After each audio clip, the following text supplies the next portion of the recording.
Hello, welcome to Meisum. Nashik thomli chung thani siye achu Meisum li leami ahi MSc MPhil Food Science and Nutrition aims li clinical dietitian saksane Arui Indian Air Force li WAC headquartered New Delhi li sadakine Janeline la MSc MPhil in Food Service Management and Dietetics. UGC net clear sire 4 years sports nutritionist sasaye Arui Singum Hire and teaching sadakle Home Science Department Kandigram Rural Institute University Tamil Nadu China Chon Lunghar and then we have Dr. Zhang Mei Shadam Sen he Singtawe Nane Avinash Lingam University Coimbatore assistant professor sasaye 3 years MSc Kala PhD Food Service and Food Management and Dietetics. Our PhD he millets li and PhD kisane. Natum na join sa kung ni sinaye. Dahil lagi na aje itum Tangkhul nglayli jat katang atam ne kasagatam ne. China machuglaga dahil lagi na itum kasagaza itum kasing kakang hi important sala kaya kan sa da Machuk Sadamli, Natum Nutritionist Ping, Kala, Yui Pongli, Shimli Avava Bing Runo, Ayarli Gubam Bing Runo, Itum Katama Maida, Hikta Adam Hili, Itum Mabung Pamaida, Itum Sinkhang the Lake Sakzahili, Chungmaida Taipui Laga, Itum Tong, the Tong Samang Pirate Lake, Jihimachuk Lagan, Natum invite Salinatum Razan Vang Nishinare. Kresada in a question Hangaye. Leamina clinical dietetics sauda achu COVID-19 hiwi treatment sadagli arivam limne chena na chu maramli kathada hiwi treatment li clinical dietitians bingwi role kitewa share samigila ari hanghai thada it vaccine makleya tissue da ari la mi akali ari hila hina phamai tri chi hila malai papamne Akali Raija Akali, Matada ithumwui response Malay Mane. The Hubangina symptoms hila kai live by Salagina Kazaye. I can serious Salagina ventilation or ventilator with support in ngahādalei hospitally. The Hubangina hili itumna treat sadakle he hospitally admit high patients being hili itum kachichana. Doctor lapai, nurse lapai, clinical dietitians being a kachicha we roll jili yang samidalei. Matayla kaina serious salakaya critical salakaya patients being deliver ventilator support ina kala he doctors being na athumwui medication la ari condition he monitor salaka yang sangye jili itum clinical dietitians being hina matayla aina awi nutrition support pahi awi sana darkar sadaklay nutrients being ji awi parameters condition jua tissue the monitor salaka doctor coordinate salaka yang sangye Jena ari hang khai sada hili arila treatment ba hila hilage ji hila malay thugada kala ithumi infection ba immune system ba hi low kasai system ba hi strengthen salaga khangar ba hi na khamata yang masau gida itum nutrition hitter kha salaga we the hili itum ari treatment hili ventilator support ina leida clipping hili ba itum ari tube fitting katha hena la sadalei kala hili treatment hi kai khali ba hospitally lila araba cases hila matai sang maman haugida araba government ping la araba hospital ping lila admit kasai hi mayang sir thugada kai khan ba shimlila treatment hi tatalei kai khan ba ari ICU ji thada yang sang dalei the hili itum ari ba itum state hina matayla khai itum kazā ping katong kachili ba hospitally admit sami laga yang sangdalei kha ithumwui situation hina ari country katay bing li thada US example US kathawi thada yawlo ACC lakh 17 lakhs aina lei dalei the hi katha hi itum populations wise ine hangse ji cover India hina itum population hila chungme ngahādalei itum li jikha situation jila mukpira reno kha itum mara ka pailam mening mana yang the hitran atam hili ithumwui health workers minala ithumwui state hili mayang kasang atam hitran kacha gahaya mi pingjili ithumna shimli la shimkhurna khangha atam na rara sa bai yang the hitran atam hili area atam hili ba ithum general public na kala ithumwui maila kaina ithum nutrition hibahi thada khangcha ithumwui terkar kasaji ba meaning la ka ari kazak haya mi pingjili matai la gaina infect sa haya mi pingjili ithuna shimli la baye hospital li la baye matai la gaina yang sang miran ji khi samiran clay je ba ithum hi ari nutrition ki tai la gaina athumi kashak zama thala gaina mi da clay balance sala haya nutrition si computer kar saye ari hi ka gaina food items akhana da ka tong hi samphanga we ji malai mane ari Shimbakli had a misconception like Junkalay, example had the itum garlic hina or itum ginger gatahina, the column lake mang just ran, itum doctor hospitally admit Satur Karmasamane, Jana la Sajina la Saturn Shabak, Jihila Junka Tadang Yaudale Yang, Ka, he itum the scientific proof Akala Malay Mane, Ka itum he liver ating Rurgigi liver, food items Akamang Maningla, had overall had itum balanced nutrition by yang sang terkar saye the hitran atam hili itumna oral intake patients kacha ka hai akhajina ana shai sang mang sang hili ali tori mathala gain the torili thashap tale akava awi nutrient support kami hili itum khamata ye hi protein si kathala dele ariwi kaza da clay jili protein sina itum hi virus jili infects happy hydratran itum mi phasa hina protein hi produce hai antibodies the antibodies hina ariba virus chili replicate masang sakne mam dai sang sakne laga ana matai sang chili ana ral laga antibodies hi chungme da produce salaga jiwangai na itum protein sitar kar salage proteins mathamai itum na khami jitran antibodies we awi performance la matai kang sake kala virus hi itum le matai sang hi maleng sakne kakhniali ariwi itum wili pasali immune system itum li kaza chili ngarda khle itum immune system ba hila hina strengthen samiye the chiwangai na itum hi protein si extra kaza hayan ni chili ba itum extra protein si khamiter kar saye itum protein si ariva itum the detailing the discuss masa sale the food sources being shi mathang aina la kisa sai ka proteins being hi itum na ariwi quality mathala khaya animal protein jawler itum phasa khai pulses any form of pulses harug tha sain thai he na samphangdalei tena athum ka khaya mi ping deliver hi mathala kaina oral intake khishap ta clay ping deliver hi khamitar kar saye ka khaniali vitamins and minerals hi kanala ke khiwang clay ji laga itumwi food sources ngatai lay itumwi vitamins and minerals hi protective food hi itumna taila kaina itum thaishirai hunting hanra hili samgaphangne the sources ngatai da lay da tai itumwi achu somi da itum ramliva salak antioxidant rich salak hai vitamins minerals lagaina samphang da tai hi itum hongtap aina lay da hi extra amount thada itum khami hi terkar sa da lay kala itumna hiwi atam hiliva itum aerated drinks ari Coca-Cola jawl soda drinks katha kala caffeinated drinks coffee hi lagaina ada jana katha hi strong salak hai makha hai make shai zam katha hi hina itumi vitamins absorptions by hamper sangs te jine matai lagaina kala kathuma sada itu hydrate katha hi tiri shuri chungkha khamang terkar saye terkar saye Kubang lay jilaga ithumwui immune system Arab ithumwui phasa in fact virus ithumwui phasali in jitan Arab ithumwui phasawi metabolism hi increaseawe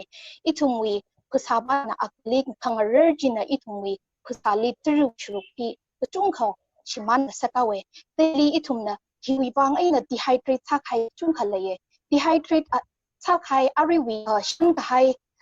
tiru shrupi ithumna dehydrate makasajitran ithumwui symptoms later clay patients na awili symptoms later clay ji mermaid sang sake ji akha la itum kazā kaya mi liba ari kachung mi teleye kala ithumwui phasa na producer da clay toxic sala khai ji ithum tong ka ari ji flash out sa khai extra liquid hi ka khiter kar sa ye ithum na tari hi mathala kai na makhami jitran ithumwui original chemicals katha ji ne it kidney liver effects injures khai ji la lekap ta ye da ji ne ithum na tari la pa ye plain water maning la ithum na juice soup la extra hi ka khiter kar sa ye da hi ithum na raina khishap ta claim bi hi ni ye ka khneli ithumwui mission kai khan the oxygen level hi ithumwui actually oxygen we level hi emta hydran athumli machine li ventilator li support thalaga athumli ti thada ngahādalei we ventilator li supports the clay patients being here nutrition everything na clay na WHO guideline tissue the athumli clay when supporting the later clay being here within 24 and 36 hours alongly in the fitting kami hi advice haye the here he doctors bingli it doctors condition to monitor salaga and oral he thoroughly support I cover doctors bingli masun grok laga awi fit hi hapoke chungana athumli fitting hi we tube fitting in a fit saye laga hili kachunga hina athum hi antiviral drugs li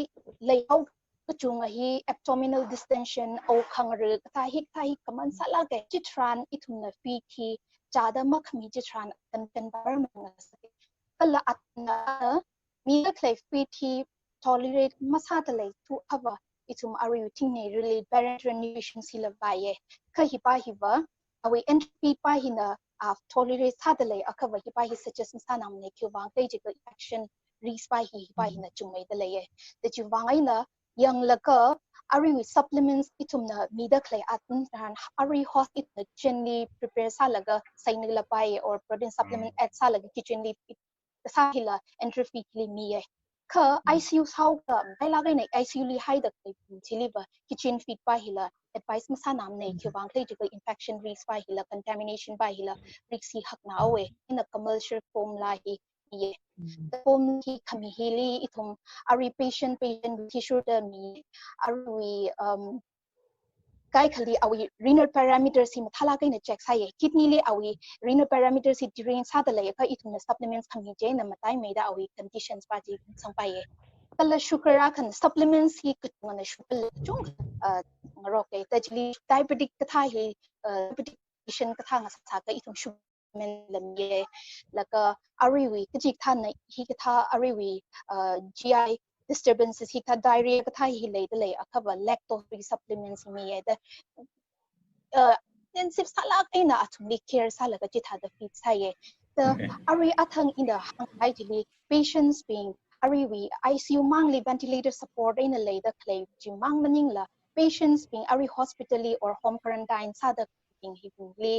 ari home quarantine maningla hospitally later clay being liver in a hang high nutritious sala high balanced diet ko ong hi proteins we shuru ki itum provide sagi ki hi thada possible masamne kala itum na awi needs paji the massacre mang maningla kachi katha patients being the ba oral intake hi salala week sana high akava tada itum awi protein supplements katha hila itum laga advice haye on oral intake shagazaji lang the supplements sak by oral supplements by protein supplements by hila midale the itum na hi khami jitran shimli itum na yang sung the jitran la itum supplements hi thala kaina atang hang khai da kidney patients da diabetes pingla or awi him thala kaina consult salaga dietitians pingla consult salaga kala awi conditions ki yang laga cater ka saye. Okay, thank you. Kiglay question kan dia kenapa maybe Janeline and kipana responsible nigla. Sibaba ara kasakzahi idum nutritional value kalai balanced diet kiglay maintain kasapai ji ka aju adam ye paisa ka tang adam ne kasakzala ponda tangrum kha tam sadle higda adam hili low budget healthy diet city we wang la ram we wang la kajik tha kasakza recommend sangai ji bai la discuss sangai. Okay, Ari Leana hang hai ji chung point cover sai re je nang soda laga chili connect sakhi da low cost laga high nutritious food ya laga high protein je ka Ari haru katha hi quality kamatha protein ne kala seinu hi la kamatha wina rai je na haru hi affordable la sa shape apta li kuthum shila khani shila poach sa laga la sa bai boil la sa bai scramble la sa bai Janeline and scrambled jili vegetable the vitamin C which la sangbai, for example the tomato slices la or spinach baby spinach la sangbai or curry or the spring onion herbs kada jung kale jing za hi the add sabe laga haru apart from haru I seinu ba mangau ke haru mamang mashangem ne ka seinu la mangbai na seinu jing modified sabai smoothie lila or the plain milk with adding turmeric yang the laga chi nang so the pulses ki chung kale ithum rambak wa season athishu the chamsa the linglon the or theira the jaw say mang li shai ba tangau we jena cha ba hiping hi wa perishable meaning to be the store la sabai ki chi the fungus or mold formation la paksa the maramane jena season satam ni storage mthala kai na high laga season ni shijin ai hiping hi wa low cost laga at the same time very high in protein laga digestible line sai ka acho ing sna kana chinwa ko in laga oh han dal ma ka te la malay thure khamte la option la malay thure da hang e jina ta ka rajma ka tha or non thei thumi thei chung varieties of pulses legume le ka thak le chiba chika malo shider mane da hang le chi ka tha da malo shider malo shider how da tiao mai kha da machuk chini chiba maybe the season kasadam store masara thuda low shider kichi jin dal mang focus kaya or dal mang the shaiti kitchen khat ba pulses si aman la masak mane laga 100 grams or 50 grams of protein na samhangra or another 100 grams of legume hi na 18 grams of protein samphang jin protein la high salad laga low cost ni hiping hiba boil la sabai or another han hangli chamsa the rajma hang the modified satin say jika pot has sangbai sauce la sangbai or another green vegetable la add sabai laga the ginger garlic yang the turmeric flavor kimsai la sabai jina athang le na hangai the protein hi khmatai ne kala protein ari na hangai haru in kala pulses being hi legume being hi low cost at the same time very high in protein laga khanyeli the ginger laga garlic curcumin being he to make at sabai which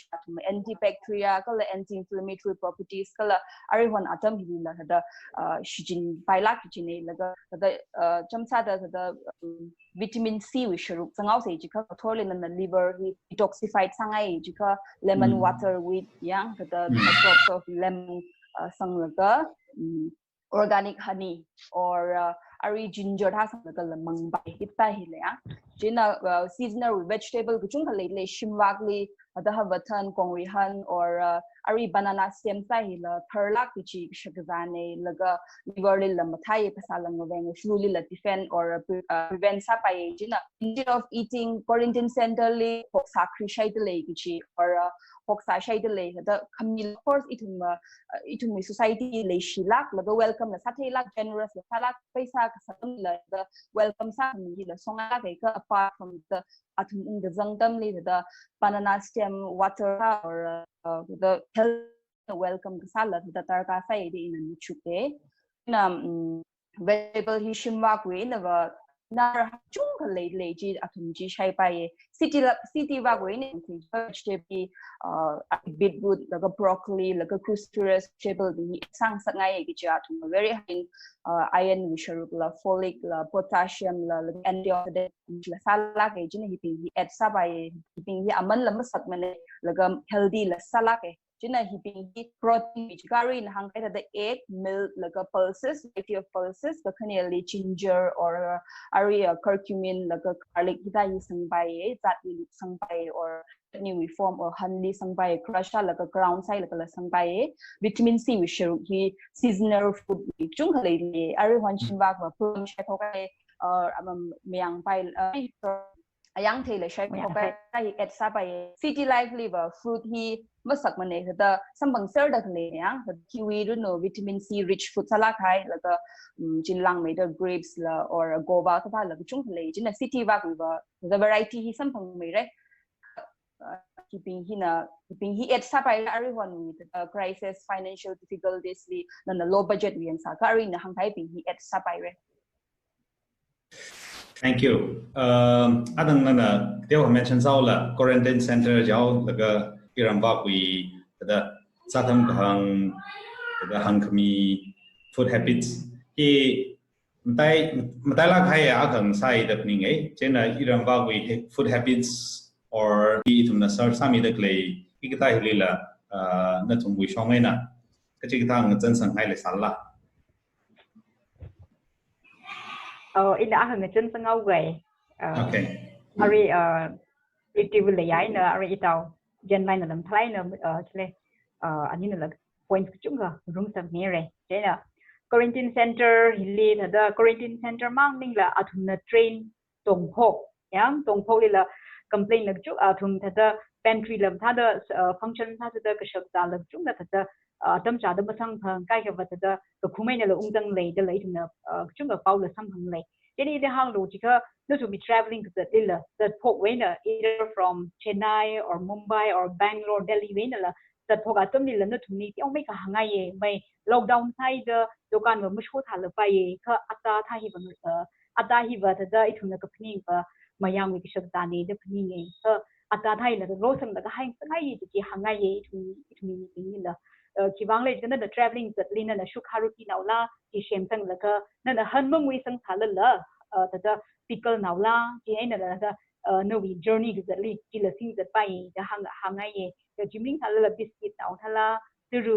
hi pai chu la phung that pai yang na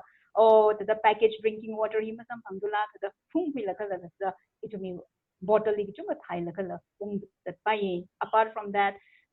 jimang ning thala la ari ki biscuit thala da high fiber biscuit lag chu yor lai ka shima ning la good day tha ari oreo national chit how it choice pam ning lai tu mi ma room sam by ari mari biscuit digestive biscuit nutrichoice biscuit chit hai la da losang la ka da phung da pai e chum da kram da ka bread pa hin da kham sai ni da ka bread fungus kazā la ke la ka spread tha lai da spoil tha lai na tha gai la ni yang chen itum kuram the rage ka preparedness la legi ni li hang lo jika not only that the fresh fruit now la tin la the phumbai grapes la the aromaturu kubai ka grapes the shai the grapes la itumi ruk chang hi la van sa ke ji hangai yang tin na our quarantine center work house mai itum hi han shai shi o ji thai complain la the sam pam le ka church na la leishla kai na shailam la kai na ki tha volunteer sala kai na la da han tram thi meeting na ra ha la how pi la khala chu ba khwira mi pam le tha da thaid le na la paw le la ka sha sam hung de le ina hoksa ya na tum ina ka sai ko hengli itum Tangkhulnao pi ni tha da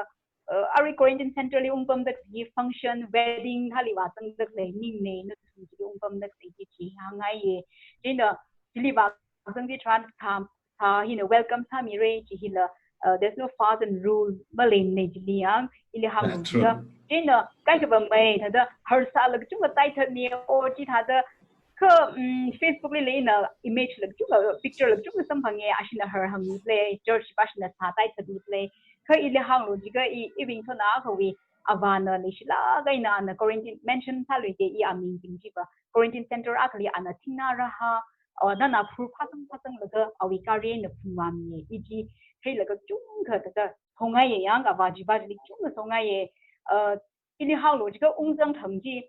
ji quarantine center li ungzang thang hi remi chui da na thum li hang ngai ban advice ni vai ji ili na thumi ara kasa pam me na lo ungra sort of climatic change la rau gi ni na thumi li quarantine center li ung pam ji tran ram shong wi climate na teora ji na ili hang lo ji ka na phur ari plantain stem other layai na Janeline na mention sai re na phur hi khup laga boil sa laga ta soup ena la manglo ji hangai ye eron ba chi mang ma shai la khup kwe laga aru ji la mi mang sa lo ji hangai ye yang athumbi ji akha je na la phutharo hi la ari plantain flour na phur we awon ji la hang laga ta มีมังสังไงก็เลยอิรอนบาลสังสังไงยังจีอาเคเจนอิทุมว่าที่อะไรgreen leafy wild green leafy vegetables เลยจุ่มสัมพังเง variety จุ่มสัมพังเงจีบิงจีเลยก็มีใช้สังไงgreen leafy เลยยังแบบอิทุมที่อะไรจังจีทรานอะไรเนไทยจำไรเนใกล้กับเธอกษัตริย์จีเดิมถ้าเดิมมันจะทูจีนจังเดเลยจีลินเว empty stomach จีซาสังนี้ก็จีอะไรแบบ indigestion problem เนี่ยราลิฮีจีนี่จีนจีอาเคจีนถ้าshop ถ้าไปก็ quarantine center เป็นอะไรอะไร banana ฮีอะไรโมเทฮีเลยมีจังสังไงยังฮีเลย immune one of the immune energy immune boost ก็ถ้า the taste rack นี่จีฮังไงก็ไอ้ทุ่มorange ถ้าเราจะเงี้ยก็อะไรแบบ seasonal link ตัวเองก็ banana ไปฮีแบบ the throughout the year ทุ่มสมองช่องเป็นไงเนี่ยจีนจีอาเคจีนฮารุอะไรJanelineเรา mention ใส่เลยฮารุฮีละ boil เองเนี่ยจะมีใช้ไงเนี่ยจีนก็จะทำแบบไม่ดัลละจังเลยฮารุละจังเลยจีแต่ nutritious อะไรเนี่ยเรามีใช้เลยยังก็สาบไอ้บางอย่าง expect ท่าสิจีฮังไงเนี่ย firstly สิ่งน่ารักท่าอะไรเลยเด็กเลยอะไร easily available จีนก็ใช้จีนพาไม่จีฮังสังไงยังจีนแล้วก็ยังไม่ก็อาจจะฮังไงอยู่เย่อีทุ่มไม่เมื่อเห็นแล้วท่าละไปอะไร packaging อาทุ่มดี quarantine center จีเวนมีช่วงquarantine center ที่ food provide ท่าเด็กเลยก็เลยตั้งแต่ serving นี่food provide ท่ามีเด็กเลย packaging นี่ plastic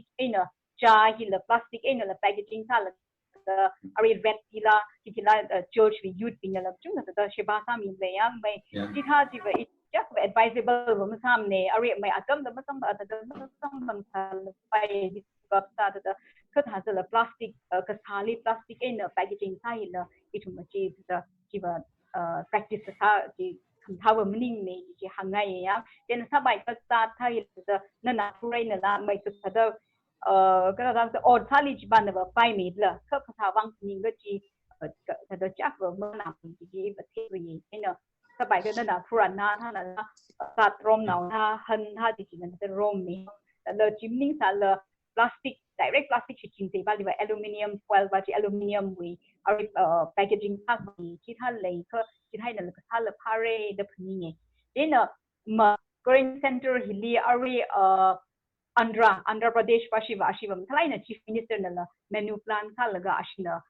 ถ้าจะชิมยังเจนจิลีอาชีนะ include ไอ้อาชีวิ balance ใส่ท่าละก็ green leafy ละจังให้เร cereals ละจังให้เร cereals จิลีอัดมังลี cereals จะมาโฮมเนี่ยอาชีพอัตละจังเลยยังจัปาตีท่าละจังเลย not only that millets ละจังเลยก็ว่าทุกทีเจนจิละแล้วก็อะไร daal and pulses ละจังเลย fruits and vegetables แล้วก็จิมังนิ่งอะไรnuts ยัง nuts and seeds ที่ทุ่มช่องมีฮิตถักจะมุกพินเดเจนคิดเลยpumpkin seeds ตาจี pumpkin อะไรทำไมที่ใช้แล้วก็ pumpkin ว่าถ้าจีคุยเลยวิใช้ก็จีnational ไทยเดิมมนุษย์ชิลหังบังบังไม่ but that's very nutritious ยังเจนอาทุมีอะไร Andhra Pradesh วิ quarantine center ที่บัจี nuts and seeds จะ include สัตว์เลยได้เพราะ balance เนี่ยที่ chief minister น่ะว่ายังสั่งแล้วก็ฮิบถ้าbalance ทั้งใครเนี่ยเจนdistrict กับเตยละมาทั้งไอ้นาชี menu plan เจนจะมีช็อคที่เจนที่ถ้า article ละสัมผัสเลยเจนอีทุ่มช่องละถ้าก็จุ่มก็ include ทางไปจุ่มทะเลจีฮังไงก็อะไร quarantine center ที่บัมสาเลยจะรู้หิละถ้าคำใจอะไรเนี่ยจะรู้หิละ time to time ถ้ายังจะรู้หิมันมีช่องโลก็เลยจะรู้หิละใครเนี่ยพุ่มละค่ะคำมังหิละไพ่จีฮังไงยังนี่ชิลาใครเลยOkay, Chili Pondang Sun Laga, question about Thailand food habits link Sun Laga, fancy type, the paleo and ketogenic type, katha, ithumwui community feasible masali, kala hiwi practice pa hili, kamensa, bipala. Okay, we question Chili, hipahi in the kamensa mingai, paleo type he. Caveman or hunter or Krekachangwi stone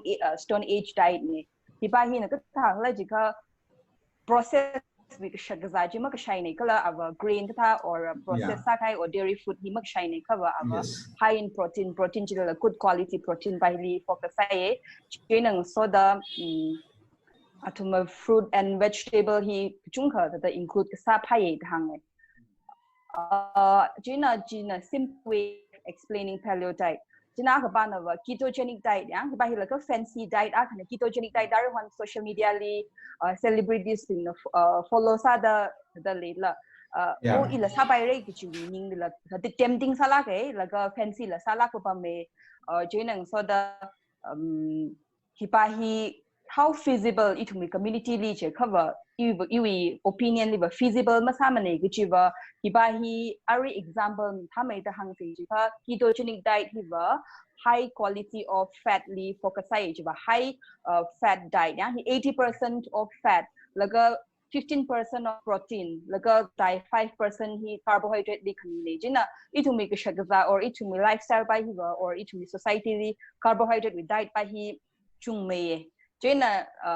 ithumwui ba high quality fat tiga olive oil shik jin la mani mane chia seeds and flax seeds la ari hon the health conscious samai da et samaman le langmeida avocado hi la ga khong la gai na male mane or thau kha le thum ma cha ma shi jin mane Jena budget really la the paning ye la long term li pa feasible ma samane gi jiban you may tadana 6 months or one year at the maximumly 1 year or 6 months follow shap la bai ka chui deliver na na made masara ka no we weight pa ji double gain sa le or na 57 weight colleagues like sa chili thada 10 kgs extra lang room sang bai na monitor masa ka jin hi pa hi ba debatable we discussion ne meeting na ba o hi pa hi ba kile result thalai na mi laga healthy sala ke la hang le ka kai na ba diabetes type 1 ni la thai laga epilepsy ya kita hi disorder ari brain disturb sa hai or brain disorder ni la cure sa bai thang ka hypothesis na ari la accurate answer ma pha khurang ni chena ari ketogenic diet hi high fat li diet li focus ka sa laga paleo diet na ba high protein focus ka sa hi ari bang ba tempting sa sai jilala jibaji feasible masalak mane masamane da hangai ka diet mthamai thui ke je as a nutritionist yang diet mthamai thui je suggest sa ngai ba balanced diet jibaji focus jibaji focus ka sa laga jibaji long term ne okay kiklai mtai lai na chui kaza hili kiklai concern mai kap jibaji ba kharnao ping kala langmeida diabetic patient being heart patient being hiping hili tada high risk nei da hange hikatha hili kigle layalong la rum sangi pai kathada shepa sami pai ra kathada athumwui protect sa pai ra sakzai na la pai clinically la pai cha na thum chung san sang mil jo kharnao ping wang maning la high risk ping wang in the baji mission sangau ke actually COVID-19 hiwa itum na taye tada hi national ping la kharnao la kashang la kacham la tong li mat ni ne itum hi tong tada risk hiwa le ye infection hiwang ka hiwing a chai li risk hapmaida le da khle hiwa itum main concern by hiwa itum ari hang hai tada diabetes ping la ari we heart patient being cancer kazā da khle ping or tada any related ari any disease condition thada athumwui weak sala gaina leida claping kala tingkum matai la gaina 60 years above thada hiping hina vulnerable samaye khiwang klei jilaga athumwui sahi kazā pa jin lawi athumwui phasa hinga tan hawgida immune system lo samai hawgida ariwi hikatha hi expose kasa cham athumwui samai awe thada infection with chance hakmaida lei awe hi khangaina ariwi aju kazā itum aju COVID-19 hui pandemic himangli maning mane ariwi global health report hilila itum singkum kichida tida khle 60% hiwa ariwi diabetes cancer hikatha hina okisare the hi araba singkum li thada matai sangma mandale the hi ara research kasai na scientist being na tong hi research kasai chan kiwangai na matai sangma manau play je khaba itum araba ithumwui physical activities hila physical inactivity araba kachungana ithum ramba ku contact si hangsi je ka ara ithum ramli la lamal katamnau ma phakila ramli la malai thure cities li pam chatai re physical activities hila chak malai thure shinli ka pumping la jaina ithumwui thada food practice pa hila itum nga chayai re ari hang khai da line hang khai da jili matin sa da itum hi ngai araba thada krewi traditional food thada healthy stage ba jila itum jila no tha ari thada processed food katha hili depends re kala itum na hunting hanra ring hi arba itum hi ari arai thada best decide har lagai hi ibahina la itum ni khaming sang sector kala jump mai gichi hi taila gai ari cancel rigs hi matai sang khangai matai sang dalei pollution we problem hinane the jena araba itum na ajuwi diet ajuwi ka chailing sun laga hi thakava keeping in a vulnerable samai how the thada athumwui protect ha stage ka matai la gai na ari in hang khai bing hi keep hina chok ma sak ta clay the condition kina hi condition bing hi mataimeida condition to work how clay ji ari in hang da clay bing tine the hi matla ai na itum big mirror mai pusa jan da clay bing li yang sang kham ji hi itum yang hi khamatai ne the hili ari in matai la khaina athum itum na athum protect sa se ji khaba matai la gai na itum na neglect sa khai mental health issues by hi illness by hi yang itum hi itum na information kamashung maphakila ngaya ji hina itum panic salaga araba khangachina kala ari wi hikta khangchi hina athumwui spy ning the teo khangachi hina la over the araba condition by immune system it stress level hi tuina hydratran it immune system by hila stress hawe kala ari kachi lei sala la complication ma lei the claim being jinala he ala athumwui anxiety air katha hi stress hi marna hydratran kachi la how condition where sang sak the lei the chaina khamata ya ithumna hi kazat hina kazat tharan it wishim khuli katha ni klei da chipa jimang kazat pang chili focus hai laga na khiwang aina ithumli rush of the lake like khiwang aina ithum vulnerable samai khiwang aina athum hi vulnerable samai au klei ki chipa hi ithum tata ignore sa laga lei da lei the chain da ithum na hi ariwi na hili ithum ramli lei da claim dai la bina kazada khleila or ithum awo ai ngara kharnau pinjili la ithum hi tikha athumli la phapta khangsa khangchi ji mai ithum na ari ngarda khlei hi matha gaina ngachi khwai la malai mane arai ithum jein athumli la matha la gaina khangchi sakla athumai ka sa jili matha la gaina yang sang khami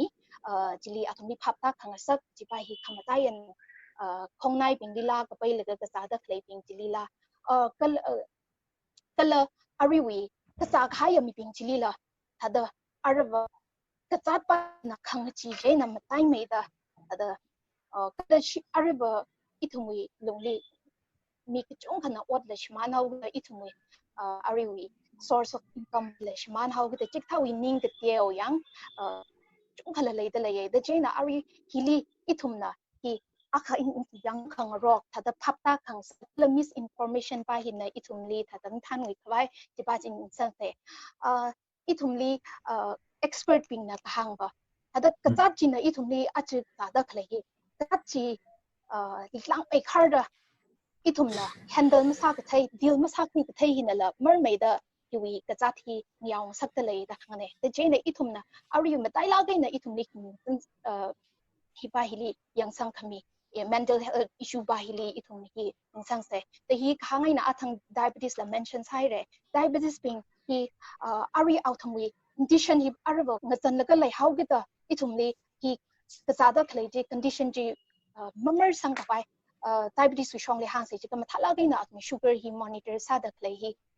ala ke kala ara ithum hi lockdown la sasra with the physical activities hi malaitre diabetes wi bang ma tai la gain physical activities kala ari wi diet hi sahina khamtai ne thada hang si 70% ki ba ithum physical activities in health thada thala gaina hi yang ga sang hili hina sugar hi ithum control sai ke ithum ari la insulin la darkar masa samre the jaina hili athumli physical lockdown hi salaga ithum kayangli masa pai ne ji salala or jatung jata masa pai sala shimnungli la sa pai insulin hi physical activities hi makhlai ji tran insulin ba hi la resist sawe thaka ina ari shai sanglala kala iwi phusali insulin ji produce ta salala jili response ma lei kui ji je de chi wangai na physical activities hi increase hare ka khania sa da ariwi diet hi khamata ya ne diet hi diabetes wi hi tada hi ma shai bai ne shu mang bai ne hi ji hi la ma lei ne je ba diabetes wi bang healthy salak khai diet ji ithu tong khoi bang la tada healthy diet a diet for diabetic is a diet for all yang the chain of ka ara ga za khai diabetes sugar hi ba lei tong how ga da ka chi tha ka shag za ji na chung me da sugar hi ki chi we na sampang khle ji ba chung me da sampang ka la ka chi tha ka shag za na sugar thak me da spike sa khle ji ba ji ithum khayang tar kar sa ye wai salak aina ka shag za ba hi lila khayang hi kala sugar hi mathalak aina monitor ka sa ji la tar kar sa ye kyu bang khle ji ka no sugar ji control masakra ji tran ithum immune system ba hi la ithum thadanga chan sang ha we kala ithum sa ji tran sugar control masakra ji tran matai la in hospital lila ithum ji na complications ka chung kha ra we yang the jena hi yang sang tar kar sa ye ka khneli heart patients being jili hang se je ka ba ma ithum stress ba hi na level ba hi ni ji tran ithum me ning tia khang chai na ithum pp le chu khang sak te le ye te ithum kil kala matai la gai na ithum me thada mai ki chi ka shai ka tha hi hina ithum mai ki chi hi ka shai ji tran ithum ashili oxygen level ba hi la tiu sang sa ke ari with covid function being hina kyu bangai na heart patient being hina li heart patient being mortality hi thada kyu bangai na chi a how le je ka ba ithum heart patient being breathing problem le ya ni te kyu bang I ashi ithumi ashi hili oxygen we level hi the tiona khai je tran ithum khak si breathing problem hila the hili hi katha heart mishila ithum hi katha make jik tha ka shei hinala jiwi oxygen level jik reduce sa je tran ithum we ari we artery bin je constrict sa laga ithum blood circulation si matha the heart limba wak chung je tran hi katha ari stroke sa laga or heart fail sa khai chung khala play nai the chain ithum na thalak aina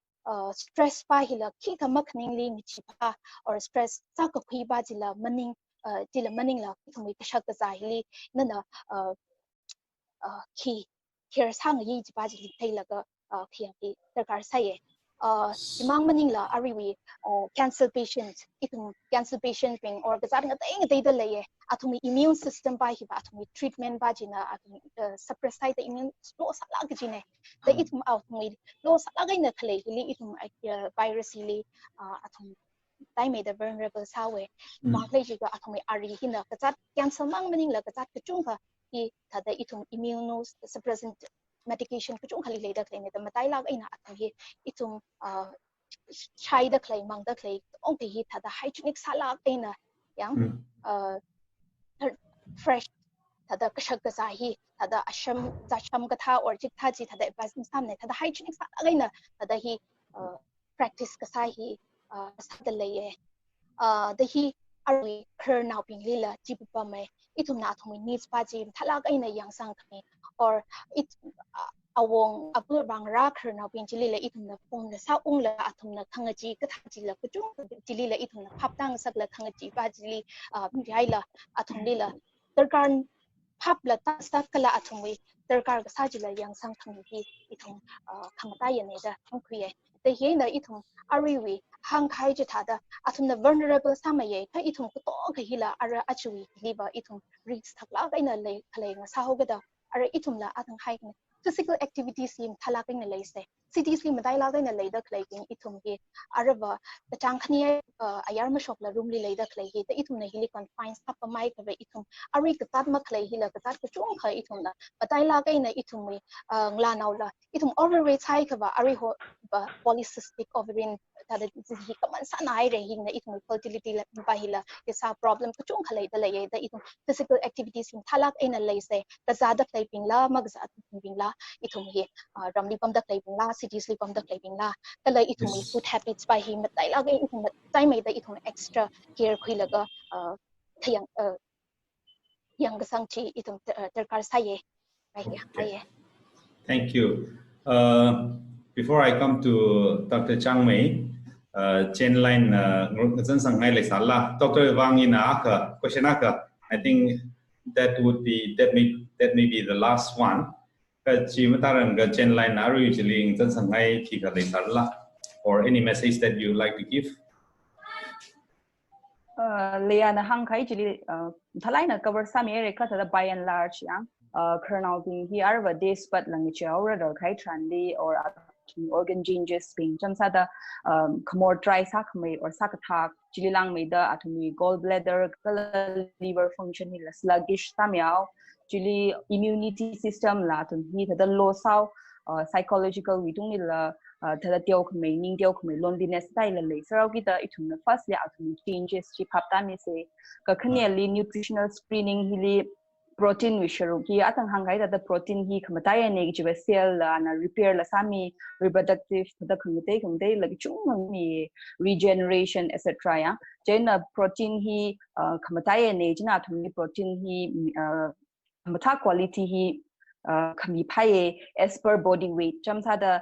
kernel by he 55 kg weight cover 55 gram of weight daily adar ga sadak lingali protein he kamidar ga sai kha inari hang dak le by general balik hang diseases the diabetes or sudden the order limning ni kha in general ya jena the protein he kamtha kamidar ga sai ka khne complex carbohydrate hi athumni thola thome full la sam jena chamsa the sweet potato or umangra katha or zat katha hi athum chapachina convenience am yawe ka kuthumali vitamin C citrus we item chamsa da like vitamin E yang by hina ba thau kamatha or nuts kamatha yang the example walnut or almond like chili selenium hi antioxidant sharuk ni and itu thang ni free radicals kuchung khale itu ni cell si free radical hi chungna phasali pamai kha vai itu ni cell hi damage sam man da itu kazat khangdai degenerative kazat kuchung kazai pai jin hi pai radical hi free radical hi kushok vai antioxidant sharuk hai kasa selenium kata hi hai sai vitamin E kata hi hai sai je na hi chungmei da include sai la ka ashi wi sharuk chuka folic acid ena iron wi sharuk thina ra ha we na include sak ni pai laga calcium hi matai ne aruku wang jina calcium sharuk hi et sa phaye hiping hili inari hang hili matai kasang or hiping hina cover up masa thura chikha rau ki the mashengai more dry sao absorption bad out digestion bad out kita or what khai thanli na food supplement hi additional support in a razang by food supplement by hi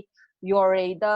at sabapak jim sang sangai ne ka health expert we review kui opinion kui or a nutritionist or kala dietitian we concern kui laga at sa phai chamsa the multivitamins very simple with multivitamin shai laga na kamatha we fat charu him shai ka absorption ma le mare ge fat na la role gu chung khang yaw absorption li example vitamin A vitamin D vitamin K tai fat soluble vitamin sao ki the athum na multivitamin shai laga fat kamatha we charu mu shai ka absorption ma le mine it is meaningless china kashak kathā ba hi na main priority la hai laga athumwui changes organ changes in the phapta laga nutritional in ari hang at chi at sami laga chi apart from that bajna mit masara thura chi cover additional food supplement pa hi at saphai supplement by your maning mane kala treatment wang maning mane ka to support yang the missing akhale au ki the chi additional razang vai wang ari hi bi additional by again dietitian or nutritionist health expert in humazang la at mak saphai. Okay, thank you so much. Natung tong and natung we knowledge itung li impart sak mi jewang chung kaning she. Now asada dialogue na Dr. Chang mai na our research see. Your research was on millets. Chang ka irang bag millets katha khamathai katha jena akha ji kitok ngum jila chikta ji we consider them a poor man's type. Kacham now being we sakza nei da matui cha khmade hangzao ni ji jiwa oh ashiva mulaim da zat mulaim da khmade hangzai ji ji tha cha whereas maize is one of the most nutritious food jaina humoram ni na comment samilo chilifon da matai la na ra achui zat ka tang hili itum da sakza hi nau doi wang mu gao da khamakao yang package sagsang store sagsang ji ka hila traditionally tum sai but nana no we shongai na kigle technically itum we practices ili kamusum khangwi la leisare Jena humoram lila nana comment kasamilo storage packaging katha oi bang value addition sa da graping ki dai lila Jena question khini chi club sao ge khana sa da mình sẽ lại cái này question chứ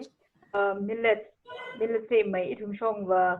thực tập bút khuyên này ya millet sẽ sát ban đó thật cầm tay này được khuya về bởi vì millet sẽ create trang thật Old Testament là gì Bible là gì thùng chi là bread tha chém ngoài gì rằng ya là cái India là Himalayan food hills thì có bằng đình actually là tribe ang li actually mang là sai gì thùng là sai gì hàng này ya cái là Arab South India vak Arab millet chung cái the importance ni for where for health benefits là chung là how then Andhra Arab Karnataka tha Tamil Nadu tha liver the millet chung là linh phok khai ne then farmers being the millet mang kling group là này thùng nia then itum song lila Arab millet si li hang lu jikap our pest resistant ne là cái our the climatic changes là kashak cereals akne millet ya then itum Arab achonam chang la itum la thet le re Arab corn Arab maize chilling la ka akba kan shai mister way the la pau the sampang ne yang ajukum tingkum hi mama hai tingkum ne la che khamju la shai ya ka ili hang lu ji ka itum na craving awai na shin rank hai in a kernel being the kharjan sai je na thna la hang ne millet si va craving na za awai wa tam le shin rank hai ne ka zat bal rai sa tam le ba tam millet si chu shi chin ni ta hang yang millet si ka rang le ga athna ta khui le ka flour na ta khui le ka bread na la chem pai ka la chin ning sa la khor la shin tam pai ta hang yang crave awai ni kharjan ning na ka je na ka itu ba ri ta zat ba hi na khang dai ne da ra wait ni zat ma ling ta we are rice eater ki we agree sai yang ka ta la itum phasa bak la phaning se ji ka ta millet and rice compared to kathā different millet in the ithumwui we have benefits ya but ari start linda start way to the products we the rice products hi cha ga itum machine shop pai ne ka millet the daily la chu la shi chin pai for example even bakery products shi chin pai Array, for example, array itu me bakery itu kalau here, array ukur infalila. Ini saya kata tak yang citran atau me mangga mang cikin leh deh. Jadi mereka array diabetes kezabaran no, CVD array cardiovascular heart disease kezabaran no, kelebaran no. Ar mana bakery li kebal citran oh ada nutritionist doctor punya lah hang kalau bayi never bakery wa tim cai lo the restriction the leh re. Yang jadi ada China na from good ya restrict gum sa the temptation ni rawe tempting sa na we ya so in the hang lu ga millet in the chung mai the ling ti chi millet production ni le ti chi millet in the la the bakery products the cake la biscuit la cookies la so many other bake items ti shin shop la ka your ti chi diabetes kaleban no CVD kaleban no an la the ra lo khila la sai bai chi hangai ya then climatic changes the ral vere then to me ma hi ling la the harvest mukung la chung the production ni swita hai nara climatic changes right ka ju let pa hi but the ding roll la morol la aval ling san khai ja but the shop yang not only that our cropping the sa pai ye da ngi dal in the millet in the ling rum pai the mix cropping the sa pai ye la hang ya in je da are itum the millet si are the sai ge yeng ga itum nui la ka vai tum shim ram tha khung li millet production ni ka ari batung da ka the da hi va da ka da dui fali le hi va da that importance ma kan ni na thai ji na khong thai ji yang de na ari millet sambang da kan hi foxtail millet yang foxtail millet akle chi variety va ari south chong na chung mai da sambang nge major millets minor millets da khai shok lo ye de na athuma production ki le very high production ji yang ka itum north east park yang ji tran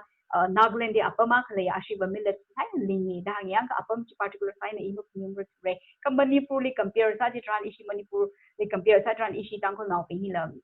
millet ki maling rock re ya ka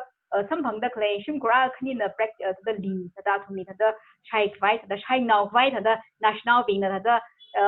shun ta da chi na li shi chin na wai we ka main thada staple food akhane the mukhimi me to millets ya coxal millet sambang laye are barnyard millet sambang laye proso millet sambang laye podo millet sambang laye are ngum ji sorghum ninga batch rice le cholam ya kai to me shong we nguma ngum ya ayur khani ne kachrai na khung ba ne ji hiba itum shong wa kachar ba ji if you research in the millets in the bakery items make cookies in the cake shem chi tran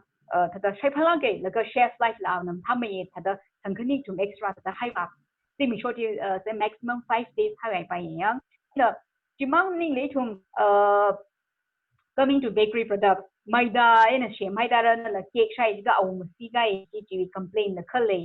yang indigestion problem hi khale ka millets in the shem bakery products it's very good for digestion ang masi kalamalen ne digestion bangam thamai ji hangai ji akha jena if encourage sangai ari hi da ma khun atam ne in ki lingsang atam sit sowing fest aris the atam ne yang we the south le kai ba ahangli wadak le kai kan ngara le na ahangli ji khani le shikin bai millets yang ka Mava Sama Aham Lili Kaling by Aramangal by Narali in the neighbor Hamili machine by the name. Then Ara he COVID-19 he rarely to me, COVID-19 in a little me, green crowd like 2 the Vine, Louis Louis Louis Kabaping the Louis Ma Pachi Nimas the Ma Nimaling Sakai make a billet by Hilla to seed banking away na kuilaga the link sa ai ji hangai ni na ya then production la chumai pam mai ka next adul ba shi chin salary to main the staple food la shi chin pai ji hang sangai then the we question next about in the storage storage packaging how it yang then ili the hang lo in a cost for example in hang niao we chayot yang cost ina ta kung umpam laga aju ar kuma karat le la shim chong umpam ni ko si tile chocolate liver veggie 7 kilo tai yang hili laga ko si va organic la ke ta hang ya thun ya ko si va har ma sang la kim tham ne ta ya thun organic ta hang ni den e ta the chocolate liver 70 but arama awi season ta da rai ka ta da ino khuli ka kheng li bi ta na ye yang the Nalali the Tiru Koli the Puta the late high could kick the I don't know shock her liver gagely rupees 18 York can't you but the two when the kill side the cleaning the food eye the cleaning young take the important smoking cause in the health benefits young diabetes no CBD no not only that even kidney patient kidney now being no our restriction jam lane his cause kaza di bai lega hi mush hello ji ma lane ni hang ka ari sa di cause yang in the course it na our the season vai the account hala shim chang yang cause account hi mush ngai ni da hang it na then it na ka da shi jin ro ji ka ili hang lo ji ka sports shop le le it na hat sang la ka thala ai na shadely pre not directly under the sun drying ban masala ka mai atung li la da ba phui la ka shade lim ai na hai la ga Tangkhul sak la ga powder ai na shi chin phui la ga powder ai na sak phui la ga now the no the value addition ai na la shi chin bai da hanga ye then ina ta ko mutu de ta ga I da cake ma shem bai ni klayang kila mutu kai ne ye ba maida pa liver maida we proportion wa keno sang ratio say akna 80 ka 20 da shi chin bai ye na course we cake tha course we cookies ha la shem da shem ti parayang the mutu krayang powder form in la shin bai then itum chong mi wa soup la ja ga mang ne ka soup la da shin bai thickening agent ha da shin bai ni ki mang ning alana na han ga tai dai ka hangli la da junk food ka hangli la adu na ti ke na da the ruai na da ma ngai ka the soup sorry course we powder na ti no sang la da ti da hang bai ti ki hangai yang ina chỉ mang ninh là khá rare to be seasonal fruit là chung lấy lệ seasonal fruit là yang chung lấy lệ cái chung song hi thà cái này thật sự cái chung nằm thà là are a page right thì như là mà câu quy là cái powder form ấy là hay là cái nên làm thà cái là the airtight container actually polythene và ít thùng advice ham này cái airtight container khẩn thà thà là still hi mới chỉ change này thùng Yaruina still hi mà yang nào tình này này đời khuya vậy á cái still hi how là cái still hi là packaging material actually là chỉ chín bay thì hàng ngày thùng xin đi hay phải và yang that aviva asham chỉ là lit chỉ là tight sam này là cái yang chỉ là fruit tình là cái dry sap là cái plum chung chocolate yang plum is season rare ko cái cái mày juice ni chỉ chín lấy cái jam ni là chỉ chín lấy cái even dry sang cái này dry form là hay là cái now the new cake game ni là the coloring agent chỉ chín thế bao giờ ari mất chú chế là chỉ chín bay thì hàng ngày cái thứ hai là mày mulberry cho cái tấm này là mulberry là xem là lấy bầm này á chỉ ác thế là green leafy even green leafy vegetables là season là tissue da kobi na yang hani va let's keep aside yang chỉ tính chỉ va organic inorganic da khai re thế là chỉ tính chỉ va let's keep aside but it will make a phungli ari ngahom li lấy được này yang wild green leaf vegetables in hit da thì là in how ka sun dried masala shade in if the dry sao thì là cái powder form là high chỉ mình xả lấy chúng ta lại nè chỉ là dry packaging và hình lại nè sao là in drum sau cái chúng ta xài ngay trong đi in array nana dry sa dan thanli mei dry mak sa sun dry mak sa lo shade dry sa lo chỉ bao gì what is the basic reason chỉ bao hi array it to me chỉ là nutrient loss này array chỉ ba okay sun dry sa nó made the sun bright side cái yang thì nutrient loss rau rồi okay loss of nutrients và leo rồi thì thế là cái color thì là cái teo rồi taste là cái teo rồi our flavor là cái teo rồi thế là the best thing và arrange là how many shade the young dry sao khi nào how many thì hàng ngày Curry processing chỉ là itu mi sanitation or cleaning the thác cầm tha chỉ là cái là water rate ni yang cái hai lô the hai pha chỉ ba chỉ ni là lại là hygienic là cái là itu là thar ta cái hai thì là hai là hai yang thì cái cái microbial infection hi maram re food spoilage hi maram re thế là ari tinara hi thùng 이런 이 종이고 이 종이네 이종과 팅나라 히 좀 선박 그럼 팀이 팅나라 좀 사이에 근데 팅나라글레 러버한 좀 막레 우크루니 선방이 양 지지 tasteless네 그지 차이파나질라 그 tasteless 알아도 강미엄 악레질라 그지 팅나리 이tum나 그하다 아야리 그범지 찬 이tum 이샤부로 이샤존롱 나틴다 mà câu mình là cái chung phùng thực tế yang thì na gì cái gì nên là ra material rồi hay là cái hàng live our freshness và rau lùi hay how gì yang thì not only that thì na cái chung cái này chúng ta là cái shade dry sao là cái hay cái storage là chung cái phùng ấy chung shelf life thì increase sao thì gì yang extend sao thì gì nên là chỉ thế là hay sự ngay cái chúng ta array atau cái này là hàng ngày rồi dal alu tha thì ta chúng cho mình chút cái complaint hay yang cái we are so blessed. Itumi apam hiva so kami apam ne seasonally available fruits no vegetables no even green leafy like chung samidalei ya and ara infalila in a point by room sangai infalila are departmental store hi chung raire in a civil itum hi the department store the odd klo hi the kind of fashion lavata khai ne ya noodles Korean noodles na pui da klein aroni national ping which chung shai bum me ya ti mang ning halala ari kuno da akle ko the Tangkhul je ne chi hok le chin ke me chi minever nutritious sai da hang but when we compare millets in he compare kathā tran millets gejia kali lu pahang phangai na lasam phangne so ba hi just 500 grams in the 100 plus something ra khai ne ke na ngai ba ba aman sa ke da chiban na nutritious sa me chining ne kha itumi millet that tham no jinala am that the gejili the 50 14 na lasam phangne chiban na nutritious sa me ji hangai da hang sangai ya.